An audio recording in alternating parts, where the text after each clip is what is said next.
Well, last week on the show, we talked to Alex Nowrasteh, an economist at the Cato Institute, who called for letting in a huge number of immigrants while largely abolishing the social safety net at the same time. In recent years, liberals have been happy to borrow libertarian rhetoric to promote immigration, but they're in no rush to tear down the welfare state.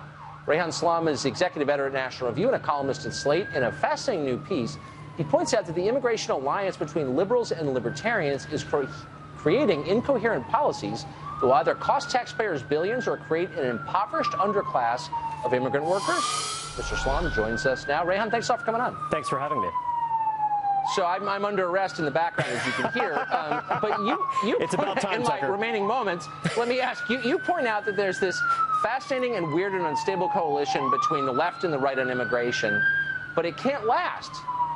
Yeah, that's exactly right. Why are they together on this? So here's the thing. You've got folks on the left who say we need to invest in the next generation. We need to invest in poor families to ensure that they can lead decent and dignified lives in our country, because these kids are going to be our future workforce. Okay, you've got those folks saying that. Then you have libertarians who are saying let's let in a ton of low-wage, less skilled workers, and let's not give them any of these benefits. Let's not invest in their future. And so then, these families are going to have to fend for themselves.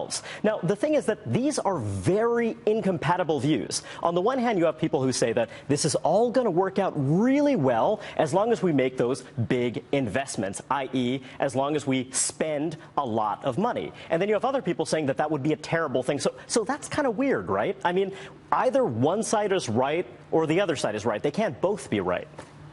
Right. And I'm wondering, as I was reading your piece, I was thinking, so there is a pretty powerful coalition pushing for increased immigration or the status quo on immigration. And I'd throw big business in there also. But there's no comparable coalition on the right. Why haven't environmental groups, which clearly have an interest in preserving the pristine continent that we have as a country, and the Pat Buchanan people, why haven't they gotten together?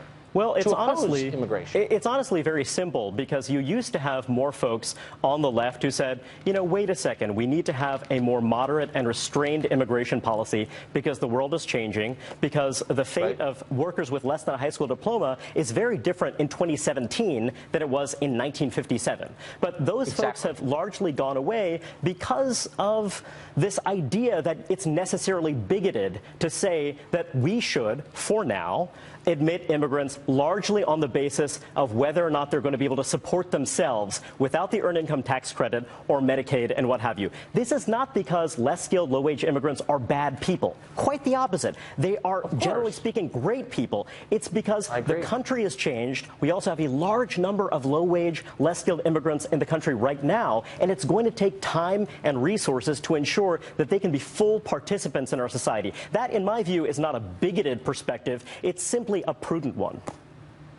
And you're hearing that from almost no one. Why?